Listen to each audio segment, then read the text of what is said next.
Well, lads, Donald Trump truly is built different.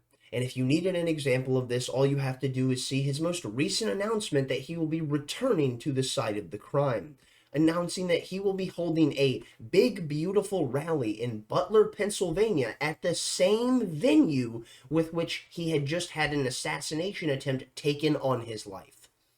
Unbelievable. This is like if they took the shot at JFK, Secret Service ended up taking the bullet, or they missed, and then JFK's like, you know what? I think we're going to take another ride through Dallas.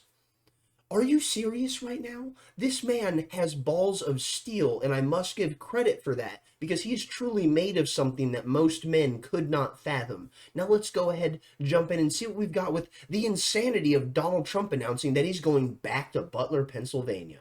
Jumping in with Politico now, we see Trump says he will return to Butler for a big and beautiful rally. That's very on brand for Donald Trump, I will admit. Here we see the announcement came nearly 2 weeks after an assassination attempt on the former president. He's going back. I can't believe he's going back. This man is made of different things than you and I. He is built differently, structured alternatively, manufactured in a different sense, some might say. And when I think of political figures who are manufactured in a different sense, well, one man comes to mind when I think of an individual who would have the stones to actually do what Donald Trump is doing here. And that one man is Cassius Clay, one of the greatest American heroes that you very well may have never heard of. The man who single-handedly bullied Abraham Lincoln into signing the Emancipation Proclamation before he was ready to do so, and one of the greatest, if not the greatest abolitionists to ever live. If you are unfamiliar with who this man is, I will have a link in the description down below for a video by the Fat Electrician that you can go watch, roughly 20 minutes long, explaining who Cassius Clay is and why he is one of the most badass motherfuckers to ever live throughout all of American history. Truly one of my heroes, and when I see someone like Donald Trump echoing the standards of what someone like Cassius Clay would be bringing to the 2024 election cycle, I must admit, I am quite impressed. Alrighty, let's go ahead now and jump in. Here we see former President Donald Trump promised Friday to go back to Butler, Pennsylvania, the town where a shooter attempted to assassinate him and killed one rally-goer during a campaign event nearly 2 weeks ago. I will be going back to Butler, Pennsylvania for a big and beautiful rally honoring the soul of our beloved firefighting hero Corey and those brave patriots injured 2 weeks ago, Trump wrote on True Social. What a day it will be. Fight, fight, fight. Stay tuned for details. He was referring, of course, to Corey Compertor, a firefighter in the crowd who was killed by the gunman and the two other survivors who were hospitalized. As Secret Service officers ushered a bleeding Trump off the stage at the rally, the former president paused, raised his fist, and chanted, "Fight, fight," an image that instantly defined his campaign. All right, let's go ahead and focus on a couple of things, and then we'll move on with the rest of this article. Specifically, what Donald Trump had to say, because it's very important when you understand how this will be utilized during the 2024 election cycle. All right, here we see he says, I will be going back. So he's returning to the scene of the crime where they took a shot at him. He says, I am honoring the soul of our beloved firefighting hero Corey and those brave patriots injured 2 weeks ago.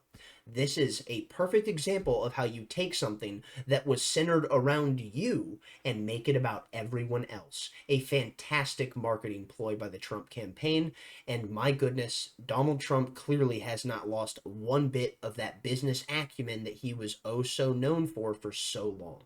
It is truly quite impressive to see, because this will be one of the major factors that draws the eyes of many people that are independent or even Democrats who can't support the standards of what has been pushed forward by the Democrats themselves. So many people who are existing within this either never Trump mentality that are on the fence, independent voters, Republicans who are people who are never in alignment with Donald Trump and never in the never Trump camp.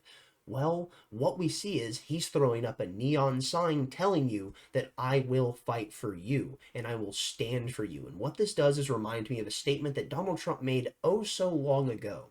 I don't know if you remember this, but during the time of the 2016 election campaign, Donald Trump said something quite interesting.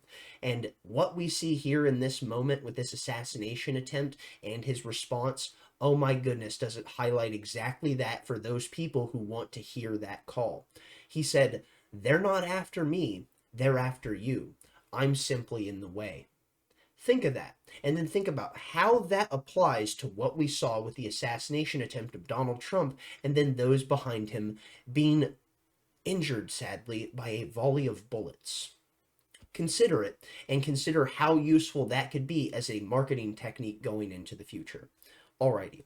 Finishing this off, it says the former president paused, raised his fist, and chanted, "Fight, fight," an image that instantly defied his campaign. And that will be the image that defines the 2024 election. And not only that, but Donald Trump as a figure within presidential politics. Because as long as the history books are written truthfully, this will be an image, Donald Trump pumping his fist into the air, that is something remembered throughout the annals of time and American history. Because it is truly one of the most stunning photos ever captured in American politics. And I don't say that as a Trump supporter, but what I do say that as is a person who appreciates history. And oh my goodness, we are most certainly walking through it.